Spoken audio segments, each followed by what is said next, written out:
The ram's found as a supporter with the stag on the coat of arms of Derbyshire County Council, but when the supporters were added to those arms is unclear. I've not been able to find a date for that.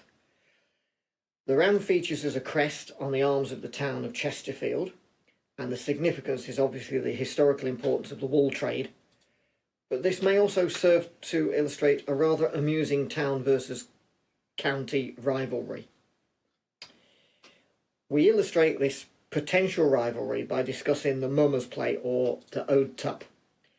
This play has on very rare occasions been performed in Derby, mainly within the last 30 years as part of the Folk and Morris revival. Traditionally it's not performed in the town but in outlying areas, and it's been documented rather a lot in South Yorkshire, North Derbyshire and North Nottinghamshire. It's said that the oversized nature of the wondrous ram in both song and play is country folk poking fun at the town of Derby. The implication is that Derby people are boastful people. We are show-offs who claim that we have the best of everything. The best houses, the best cars, the best clothes, the best ram. It's essentially a Mickey take. It is a Mickey take. The Derby ram is bigger and better than any ram in the country, any ram in the county, any ram anywhere. So for those of us who might not be familiar with a Mummers play, what might sort of characters there be in the ram? Right. The Mummers play, the Ode Tup, differs slightly from the more traditional versions of the English Mummers play, which is more common with Plough Monday and St George. Yeah. It's got a horse's head style thing to represent the ram, hasn't it? Yes, which is built very similar to how the dragons are built, or the Mary Ludd in the Welsh versions are, but the symbolism is not the same, quite different. Most of the English Mummers plays, they have a Saracen, a knight, they have St George, they have a narrator, they have a joker, they'll have a female character. They have one particular character that's not found in the Derby Ram, which is quite significant, which we'll come to, and it sort of sets it apart. Yeah. Mummers really is derived from the word masking, so it is said, because the people were all masked. And they're definitely medieval, linked to the word guising, meaning disguised. So we've got the ram character, we've got a butcher character, haven't we? Yes. And there's a small boy, is there? There's a boy who has to lead the ram in. Yeah. So the Derby ram will consist of a narrator, a female character, the ram, obviously, the ram's keeper, and the butcher. They're the basic characters. Interesting. Which are not entirely common. Yeah. They overlap with other Mummers plays, but there's also a difference. But essentially, the Derby people are calling us, the Derbyshire people are calling the Derby people liars, braggarts and big mouths. The country and town rivalry. Yes. But there's more rivalry. There's rivalry between counties. Because the play is very popular in South Yorkshire and North Derbyshire. People in North Derbyshire have more of an allegiance to Yorkshire. So you've got a rivalry between the House of York and the House of Lancaster, which is the White Rose and the Red Rose, because historically Derbyshire came under the Duchy of Lancaster, and the present Duke of Lancaster is Her Majesty the Queen, and she still owns rather a lot of land in the Peak District. Now, the significance of the play as a phenomenon that's local, sort of localised focus. South Derbyshire, North Derbyshire and North Nottinghamshire, I think is quite significant. It shouldn't be really overlooked, because we need to be asking ourselves, what have these areas got in common? And you've got a lot of historical associations here. Derby, Leicester, Lincoln, Nottingham, Stamford, that's in Lincolnshire. They were once part of the Danelaw, and they were called the Five Boroughs. And these territories were governed each by a jarl or an earl, that's where the name comes from, and they were subject to the Viking kingdom of Jorvik, York. Mm-hmm. The kingdom of York, the Danelaw itself, covered the eastern half of England. The northern border was only about 5-10 miles south of Durham. There's other Viking links. The name Derby is derived from Old Norse Djabi, or Diaby, and it means place of deer. A deer reference again. Yes. Totally different for Deventio, which is the Roman name for the settlement.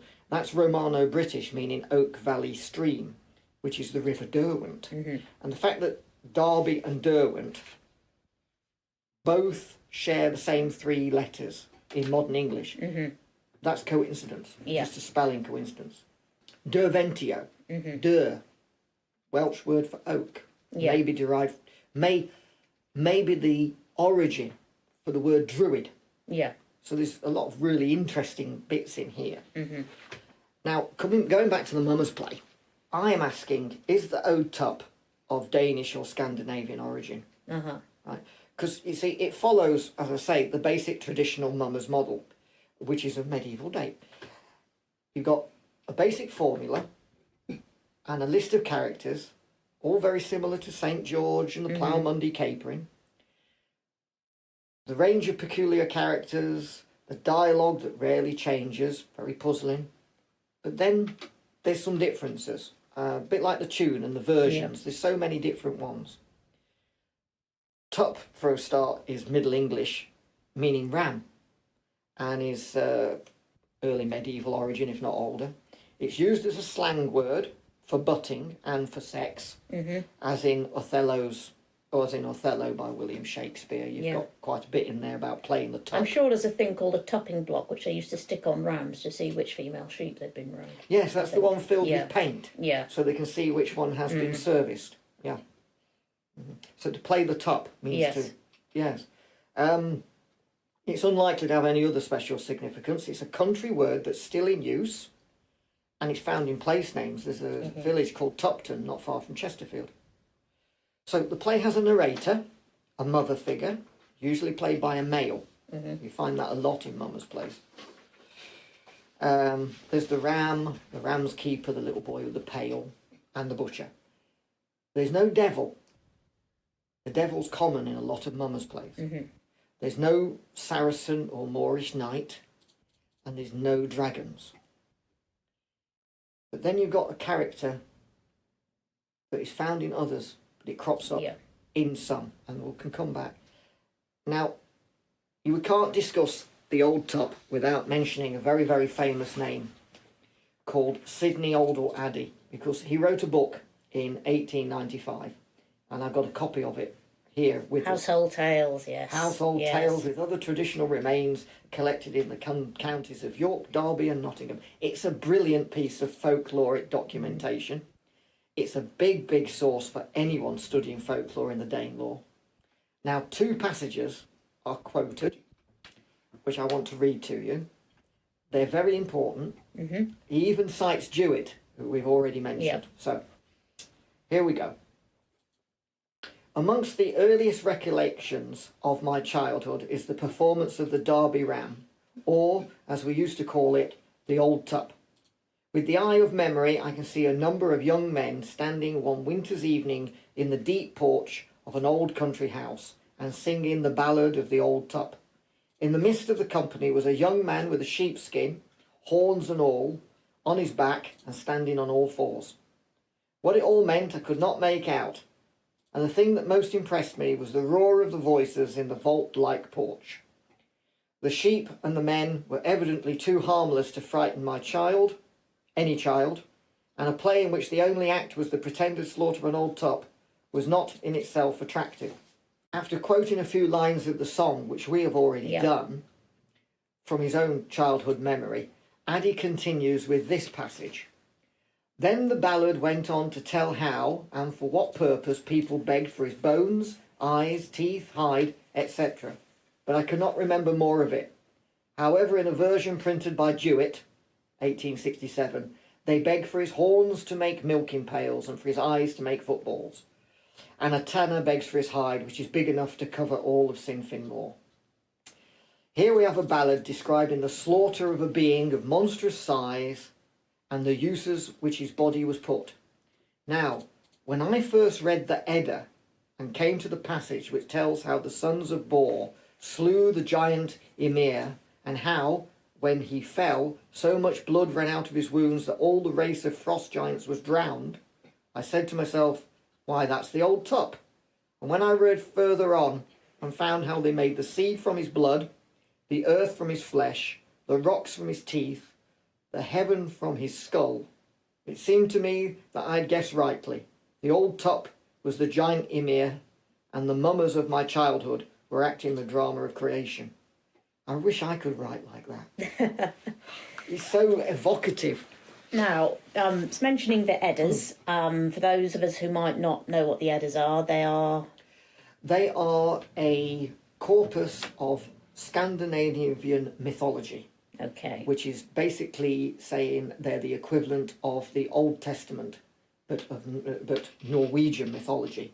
Right. So they're comparable with Jewish Old Testament, the Bhagavad Gita, Gilgamesh. Yeah.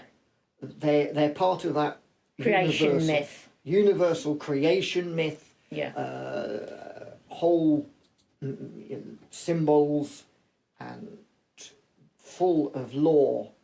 And there's two versions of it. There's the prose and the another more traditional one, which is more rhyming and more poetic, the poetic one. The wealth of lore in it, but they are significantly Scandinavian. Yes. So you see, many people have looked at these passages and they've drawn that geographical link, because you've got the geographical focus of the play in the Danelaw, the manner of death, the post-mortem use.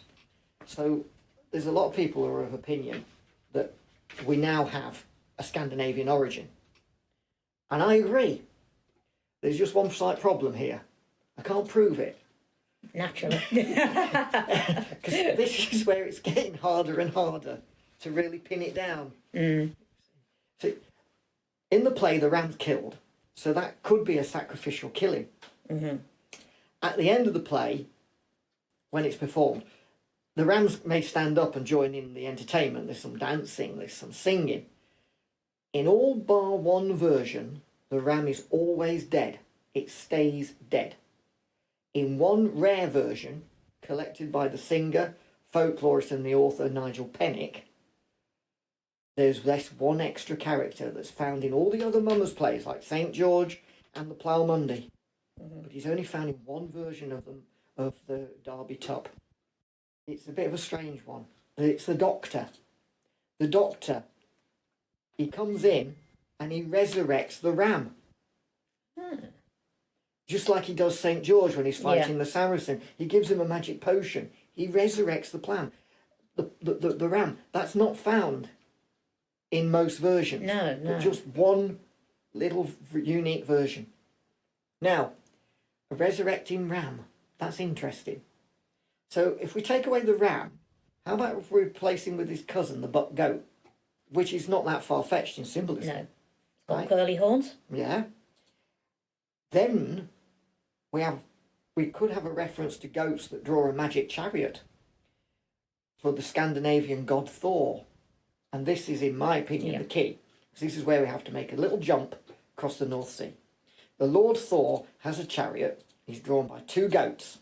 They're called Tangris and Trangnost. And I apologise for my terrible Norwegian pronunciation. In English, they translate as teeth bearer, that's to say snarler, and teeth grinder. At the end of a day's travel, when Thor stops to camp, he kills the goats, which again may be sacrifice. He then cooks and eats them. Before he sleeps, he lays out their bones around the campfire. When he arises the next morning, both goats have regenerated and show no signs of harm, and he can repeat this process every evening. They die when the sun sets, and they're reborn when the sun rises. Nothing more pre-Christian than that. No. The goats are as everlasting and as immortal as the goat himself. Of course, the ram and the goat are near universal symbols anyway. We have Aries, the ram, Capricorn, the goat. They're found in the mythologies of Egypt, Greece, Rome. I can add at this point that I'm possibly the only researcher, at least one of the very few, who's ever suggested a link between Thor and the Derby ram.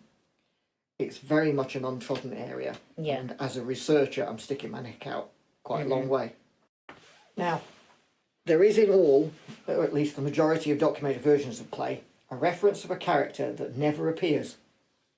It's quite strange. He's never appeared. At one point in the play, a character states that they need a butcher to slaughter the ram, and the mother figure states something along the lines that she knows a blacksmith. He's her brother, usually. Our Joe's a blacksmith, something like that. And they say, we don't need that, we want a butcher. So why on earth are you referring to a blacksmith in reference to slaughtering a ram, and then he doesn't appear? That's quite enigmatic and very puzzling. It could be a humorous interlude. It usually gets a laugh. You know, my Joe's a blacksmith. I don't want a bloody blacksmith. I want, you know. But, you know, could there be more mythological links here? This Hephaestus, who is known to the Romans as Vulcan, was a blacksmith god. Is there something there? We could follow the Scandinavian associations and say, is it a reference to the Saxon god Wayland? Now, go back to Thor. Thor is not technically a fire god. He's a god of many things, thunder and lightning he's mostly associated with. But the Germanic and Scandinavian deities, they don't fit into neat categories, not like Roman and Greek gods. They're not easy to categorise at all. So, based on lightning and his fiery temper, we could perhaps see a link. But Thor, very importantly, he carries a very special weapon. It's a magic hammer called Mjolnir. And that was forged by two dwarf smiths, and all smiths use a hammer. So, is it possible, there's a lot of that, is it possible, that this rather enigmatic reference to a blacksmith is an allusion to Thor? The smithing and the hammer being the clues to the identity. The blacksmith being called in to slaughter the ram could be a reference, an allusion to Thor's sacrifice of his goats. Do blacksmiths turn up much in other mummers? No. No, they don't. It's possible that you can compare some elements of the blacksmith to the devil that appears in some, you know, dark, fiery, smoky, full of flames and stuff. But generally, no, you don't get blacksmiths turning up. To my knowledge. I could be wrong. Perhaps somebody will write in or phone in and correct me. And if they do, I'd like to speak to them, because I think there's area for research here, because it's a big puzzle. He just seems to appear. Indeed. We're getting near the end now, aren't we? We are. I hope people are still awake. Now, throughout this latter part of the exploration, which is very much a lot of hypothesis, very dark, very mysterious, trying to find the links, what we're really looking at is the importance, the significance of animal symbolism. What we see is a unification of three elements: tribalism, totemism, and sacrifice. So we have one more association with rams and goats, which may reinforce the link between the customs of Eastern England, Mercia, and Scandinavia. And this one illustrates all three elements. The Yule Bok. The Yule Bok, or the Yule Goat, is a creature found in the folk customs of the Baltic countries, in particular Sweden and Finland. Some researchers link the Yule Bok with those of Thor, their goats, and therefore suggest origins predating the Christian conversion. During the Christmas period, a large goat is built of straw or wood, and this is paraded around a village or a town. Sometimes people wearing goat masks, reminiscent of the other Germanic custom, the Krampus, which we haven't got time to explore. they'll call at houses to collect money. Now, in this respect, the tradition is not dissimilar. Mummers again. Yes, Yeah. it's caroling with masks. Mm-hmm. So yes, it's mumming or guising. Mm-hmm. Very, very much. Now, there's one particular version of the Yule Bog that's of special significance. A goat is built, often as large as a smallish house, of the usual flammable materials. And this Yule Bog is burnt as part of the New Year festivals. And to my mind, this suggests a form of totemic sacrifice. Mm-hmm. It's a winter solstice, come Christmas, come New Year bonfire. Bringing the sun back. Yes. It's still going on Denmark. So the Mummers Play Otup is traditionally performed during the winter period. Yeah. Right? Before and after the winter solstice, the Yuletide and our modern Christmas. Folk customs are always of seasonal origin. There has to be a meaning behind the performance. You don't just do it, right? And you have to have a reason for the performance. That meaning and that reason is seasonal observance. So in my opinion, the origins of the Derby Ram lie in the Viking incursions and the Scandinavian settlements of eastern Mercia, when they basically came up the Trent and settled the Midlands. The Derby Ram is Derby's tribal totem, and as many of before me have said, what is football but a form of tribalism? Indeed. And that takes us back where we started. Right, so we have thrown so many ingredients into our cauldron. I don't know whether we are making a mutton stew or a fruit cake, or maybe even a Bakewell pudding. Yes, it's a woolly tale. It is indeed.